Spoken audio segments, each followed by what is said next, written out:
ಕರ್ನಾಟಕ ಚುನಾವಣೆ ಬಗ್ಗೆ ಅಮಿತ್ ಶಾ ಮಾತನಾಡಿದ್ದಾರೆ। ರಾಜ್ಯ ವಿಧಾನಸಭೆ ಚುನಾವಣೆ ಬಗ್ಗೆ ಅಮಿತ್ ಶಾ ಮಾತನಾಡಿದ್ದಾರೆ। ಕರ್ನಾಟಕ ಚುನಾವಣೆಯಲ್ಲಿ ಬಿಜೆಪಿ ಅಧಿಕಾರಕ್ಕೆ ಬರಲಿದೆ ಎಂದು ಹೇಳಿದ್ದಾರೆ। ಪೂರ್ಣ ಬಹುಮತದೊಂದಿಗೆ ಸರ್ಕಾರ ರಚನೆ ಮಾಡುತ್ತೇವೆ। ಸಂದರ್ಶನದಲ್ಲಿ ಕೇಂದ್ರ ಗೃಹ ಸಚಿವ ಅಮಿತ್ ಶಾ ಹೇಳಿಕೆಯನ್ನ ನೀಡಿದ್ದಾರೆ। ಕಳೆದ 2 ತಿಂಗಳಲ್ಲಿ 5 ಬಾರಿ ಕರ್ನಾಟಕಕ್ಕೆ ಭೇಟಿ ನೀಡಿದ್ದೇನೆ।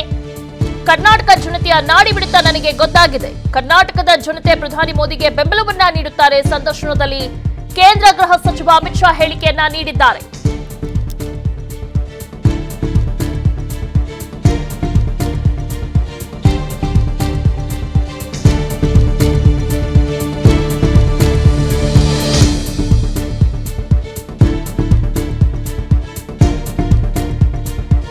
ಓಕೆ, ಕರ್ನಾಟಕ ಚುನಾವಣೆ ಬಗ್ಗೆ ಅಮಿತ್ ಶಾ ಅವರು ಮಾತನಾಡಿದ್ದಾರೆ। ಕರ್ನಾಟಕ ಚುನಾವಣೆಯಲ್ಲಿ ಬಿಜೆಪಿ ಅಧಿಕಾರಕ್ಕೆ ಬರಲಿದೆ ಅಂತ ಹೇಳಿದ್ದಾರೆ। ಚುನಾವಣಾ ಚಾಣಕ್ಯ ಪೂರ್ಣ ಬಹುಮತದೊಂದಿಗೆ ಸರ್ಕಾರ ನಾವು ರಚನೆ ಮಾಡುತ್ತೇವೆ। ಈ ಹಿಂದೆ 104 ಸೀಟ್ಸ್ ಅನ್ನ ಗೆದ್ದಿದ್ವಿ 2018 ಚುನಾವಣೆಯಲ್ಲಿ, ಆದ್ರೆ ಈ ಬಾರಿ ಆ ರೀತಿ ಆಗೋದಿಲ್ಲ। ಪೂರ್ಣ ಬಹುಮತದೊಂದಿಗೆ ನಾವು ಸರ್ಕಾರವನ್ನ ರಚನೆ ಮಾಡ್ತೀವಿ। ಕರ್ನಾಟಕ ಜನತೆಯ ನಾಡಿ ಮಿಡಿತ ನನಗೆ ಗೊತ್ತಾಗಿದೆ। ಕರ್ನಾಟಕದ ಜನತೆ ಪ್ರಧಾನಿ ಮೋದಿಗೆ ಬೆಂಬಲವನ್ನ ನೀಡುತ್ತಾರೆ। ಸಂದರ್ಶನದಲ್ಲಿ ಕೇಂದ್ರ ಗೃಹ ಸಚಿವ ಅಮಿತ್ ಶಾ ಅವರು ಹೇಳಿಕೆಯನ್ನ ನೀಡಿದ್ದಾರೆ।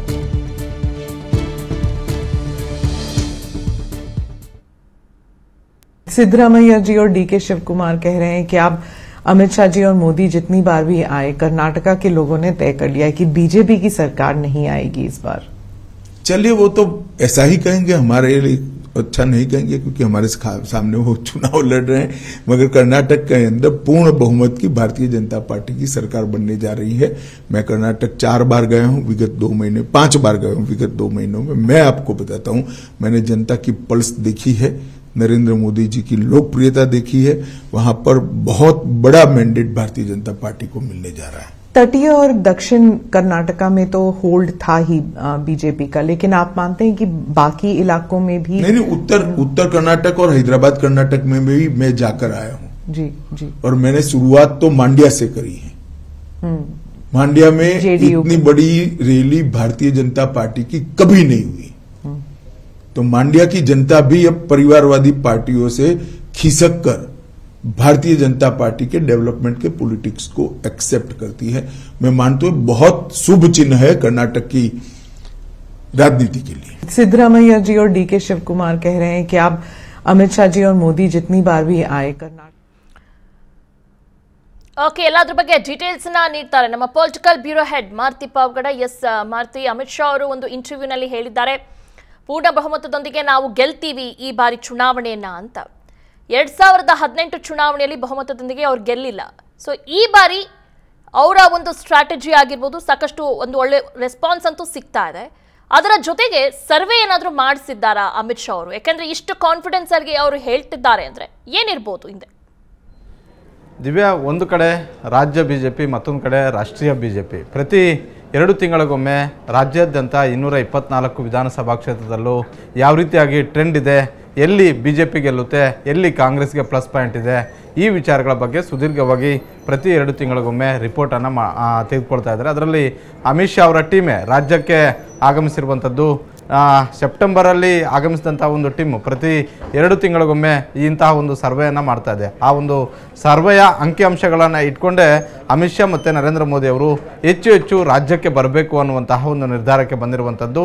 ಅದರ ಅನುಸಾರವಾಗಿ ಇವತ್ತು ಮಾಡಿರುವಂತಹ ರಾಷ್ಟ್ರೀಯ ಮಾಧ್ಯಮ ಮಾಡಿರುವಂತಹ ಒಂದು ಸಂದರ್ಶನದಲ್ಲಿ ಬಹಳಷ್ಟು ಸ್ಪಷ್ಟವಾಗಿ ಗೃಹ ಸಚಿವ ಅಮಿತ್ ಶಾ ಅವರು ಈ ಒಂದು ಹೇಳಿಕೆಯನ್ನು ಕೊಟ್ಟಿರುವಂಥದ್ದು। ಇದೇನು ಹೊಸದಾದಂಥ ಒಂದು ಹೇಳಿಕೆ ಅಲ್ಲ, ಯಾಕಂತ ಹೇಳಿದ್ರೆ ಅಮಿತ್ ಶಾ ಅವರು ಯಾವಾಗ ರಾಜ್ಯಕ್ಕೆ ಬರ್ತಾ ಇದ್ರು ಆ ಸಂದರ್ಭದಲ್ಲಿ ಪ್ರತಿ ಬಾರಿನೂ ಕೂಡ ಅವರ ಬಹಿರಂಗ ಸಮಾವೇಶಗಳಲ್ಲೂ ಹೇಳಿದ್ದಾರೆ। ಅದೇ ರೀತಿ ಡಿಸೆಂಬರ್ ತಿಂಗಳ 28 ಮತ್ತು 29ನೇ ತಾರೀಕು 2 ದಿನಗಳ ಕಾಲ ರಾಜ್ಯದಲ್ಲಿ ಏನು ಠಿಕಾಣೆ ಹಾಕಿದ್ರು ಆ ಸಂದರ್ಭದಲ್ಲಿ ಸ್ಪಷ್ಟವಾಗಿ 224 ವಿಧಾನಸಭಾ ಕ್ಷೇತ್ರಗಳ ಮುಖಂಡರುಗಳಿಗೆ, ಅದರಲ್ಲೂ ಪ್ರಮುಖವಾಗಿ ರಾಜ್ಯದ ಪ್ರಮುಖ ನಾಯಕರಿಗೆ, ಒಂದು ಕಡೆ ಸರ್ಕಾರವನ್ನು ನಡೆಸ್ತಾ ಇರುವಂತಹ ಬೊಮ್ಮಾಯಿ ಅವರ ನಾಯಕತ್ವಕ್ಕಾಗಿರ್ಬೋದು, ಮತ್ತೊಂದು ಕಡೆ ರಾಜ್ಯ ಘಟಕದ ಅಧ್ಯಕ್ಷರಾಗಿರುವಂತಹ ನಳಿನ್ ಕುಮಾರ್ ಕಟೀಲ್ ಅವರ ಟೀಮ್ಗೆ ಬಹಳಷ್ಟು ಸ್ಪಷ್ಟವಾದಂಥ ಒಂದು ಸೂಚನೆಯನ್ನು ಕೊಟ್ಟಿದ್ರು।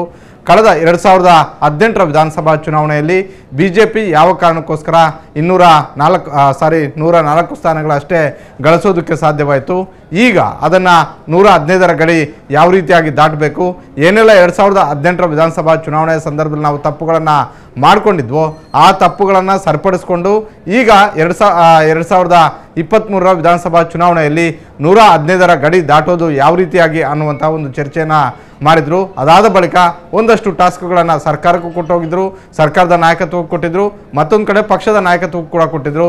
ಅದಾದ ಬಳಿಕ ಒಂದು ಕಡೆ ಅಮಿತ್ ಶಾ ಅವರು ಪದೇ ಪದೇ ರಾಜ್ಯಕ್ಕೆ ಬರ್ತಾ ಇದ್ದಾರೆ, ಮತ್ತೊಂದು ಕಡೆ 3 ತಿಂಗಳಲ್ಲಿ ಪ್ರಧಾನಿ ನರೇಂದ್ರ ಮೋದಿ ಅವರು ಯಾವುದೇ ರಾಜ್ಯಕ್ಕೆ ಇಷ್ಟೊಂದು ಫೋಕಸ್ ಮಾಡಿರಲಿಲ್ಲ. ಈ ಕಳೆದ 2 ತಿಂಗಳ ಹಿಂದೆ ನಡೆದಂತಹ ಗುಜರಾತ್ ಚುನಾವಣೆಯಲ್ಲೂ ಕೂಡ ಇಷ್ಟು ದೊಡ್ಡ ಮಟ್ಟದಲ್ಲಿ ಪ್ರಧಾನಿ ನರೇಂದ್ರ ಮೋದಿ ಅವರು ಅಲ್ಲಿ ಫೋಕಸ್ ಮಾಡಿರಲಿಲ್ಲ. ಈ ಬಾರಿ ಕರ್ನಾಟಕವನ್ನ ಉಭಯ ನಾಯಕರು ಕೂಡ ಬಹಳಷ್ಟು ಪ್ರತಿಷ್ಠೆ ಆಗಿ ತೆಗೆದುಕೊಂಡಿರುವಂತದ್ದು. ಈ ಹಿನ್ನೆಲೆಯಲ್ಲಿ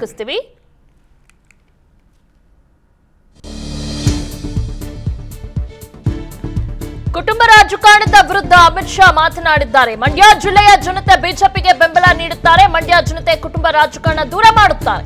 ಸಂದರ್ಶನದಲ್ಲಿ ಕೇಂದ್ರ ಗೃಹ ಸಚಿವ ಅಮಿತ್ ಶಾ ಅವರು ಈ ಒಂದು ಹೇಳಿಕೆಯನ್ನ ನೀಡಿದ್ದಾರೆ. ಮಂಡ್ಯ ಜಿಲ್ಲೆಯ ಜನ ಬಿಜೆಪಿಯನ್ನ ಒಪ್ಪಿಕೊಂಡಿದ್ದಾರೆ. ಜೆಡಿಎಸ್ ವಿರುದ್ಧ ಗೃಹ ಸಚಿವ ಅಮಿತ್ ಶಾ ಕಿಡಿಕಾರಿದ್ದಾರೆ.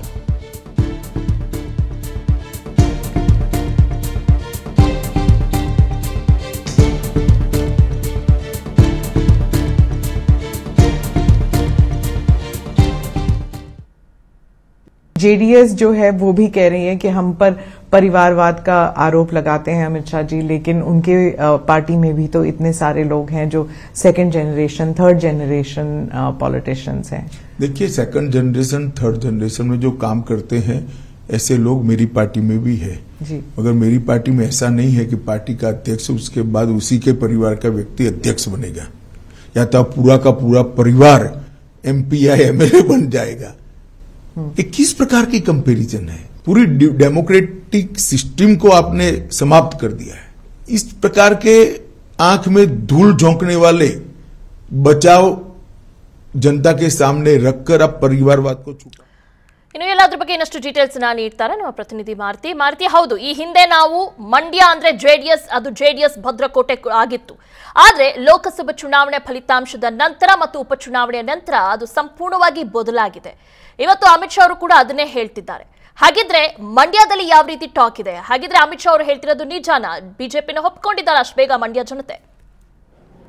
ದಿವ್ಯಾ, ಅಮಿತ್ ಶಾ ಅವರ ಮಾತಲ್ಲಿ ಬಹಳಷ್ಟು ಸ್ಪಷ್ಟತೆ ಇದೆ. ಅಂದರೆ ಈ ಬಾರಿ ಡಿಸೆಂಬರಲ್ಲಿ ಅವರು ರಾಜ್ಯಕ್ಕೆ ಬಂದಾಗಲೂ ಕೂಡ ಇದೇ ರೀತಿಯಾದಂಥ ಒಂದು ಸೂಚನೆಗಳನ್ನು ಹಳೆ ಮೈಸೂರು ಭಾಗದ ನಾಯಕರಿಗೆ ಕೊಟ್ಟಿದ್ರು. ಅಂದರೆ ಹಳೆ ಮೈಸೂರು ಭಾಗದ 8 ಜಿಲ್ಲೆಗಳಲ್ಲೂ ಕೂಡ JDS ಭದ್ರಕೋಟೆ ಅನ್ನುವಂತಹ ಒಂದು ರೀತಿಯಲ್ಲಿರುವಂಥದ್ದು. ಅದರಲ್ಲೂ ಮೈಸೂರು, ಮಂಡ್ಯ, ಹಾಸನ, ತುಮಕೂರು ಹಾಗೂ ರಾಮನಗರ ಈ 4 ಜಿಲ್ಲೆಗಳಲ್ಲಿ JDS ಹೆಚ್ಚು ಸ್ಥಾನಗಳನ್ನು ಗಳಿಸ್ತಾ ಇರುವಂಥದ್ದೇ ಒಂದು ಕಡೆ ಬಿಜೆಪಿಗೂ ಪೆಟ್ಟಾಗ್ತಾ ಇರುವಂಥದ್ದು, ಮತ್ತೊಂದು ಕಡೆ ಕಾಂಗ್ರೆಸ್ಗೂ ಕೂಡ ಪೆಟ್ಟಾಗ್ತಾ ಇರುವಂಥದ್ದು. ಹೀಗಾಗಿ ಈ ಬಾರಿ 2018ರ ವಿಧಾನಸಭಾ ಚುನಾವಣೆಯಲ್ಲಿ ಒಂದು ಕಡೆ ಕಲ್ಯಾಣ ಕರ್ನಾಟಕದಲ್ಲಿ ಕಾಂಗ್ರೆಸ್ಗಿಂತಲೂ ಹೆಚ್ಚು ಸ್ಥಾನಗಳನ್ನು ಗೆಲ್ಲಿಸಿದ್ರು, ಅದೇ ರೀತಿ ಕಿತ್ತೂರು ಕರ್ನಾಟಕದಲ್ಲೂ ಹೆಚ್ಚು ಸ್ಥಾನಗಳನ್ನು ಗೆದ್ದಿದ್ರು.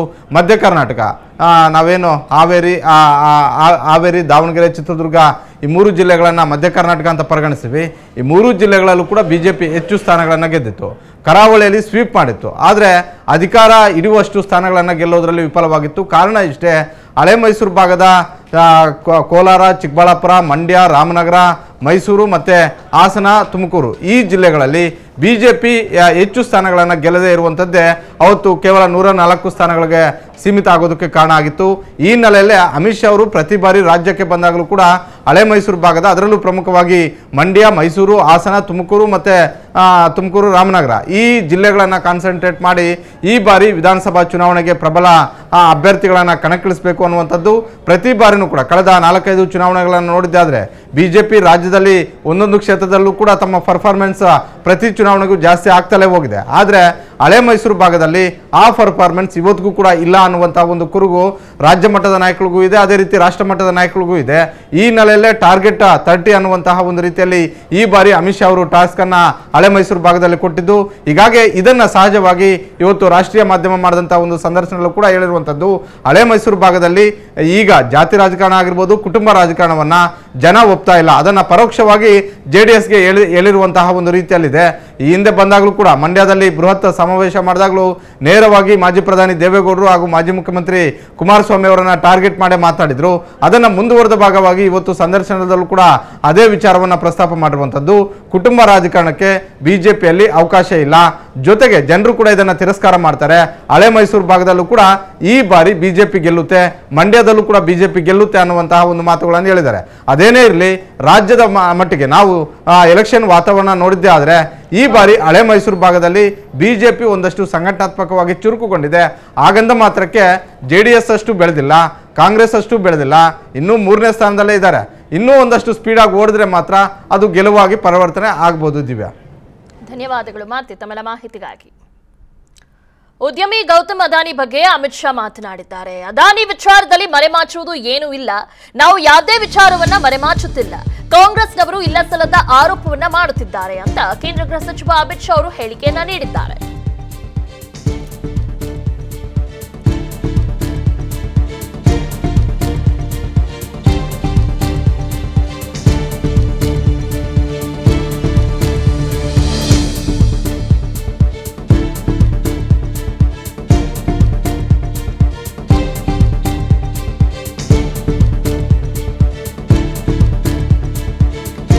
ಉದ್ಯಮಿ ಗೌತಮ್ ಅದಾನಿ ಬಗ್ಗೆ ಅಮಿತ್ ಶಾ ಅವರು ಮಾತನಾಡಿದ್ದಾರೆ. ಅದಾನಿ ವಿಚಾರದಲ್ಲಿ ಏನು ಮರೆಮಾಚುವುದಿಲ್ಲ, ನಾವು ಯಾವುದೇ ವಿಚಾರವನ್ನ ಮರೆಮಾಚುತ್ತಿಲ್ಲ, ಆದ್ರೆ ಕಾಂಗ್ರೆಸ್ನವರು ಇಲ್ಲಸಲ್ಲದ ಆರೋಪವನ್ನ ಮಾಡುತ್ತಿದ್ದಾರೆ ಅಂತ ಕೇಂದ್ರ ಗೃಹ ಸಚಿವ ಅಮಿತ್ ಶಾ ಅವರು ಹೇಳಿಕೆಯನ್ನ ನೀಡಿದ್ದಾರೆ.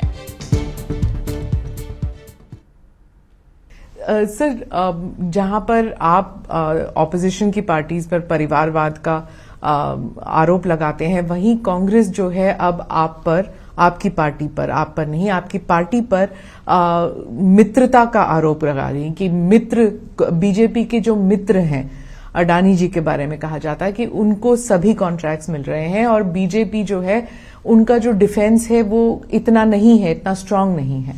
अभी सुप्रीम कोर्ट ने केस का संज्ञान लिया है.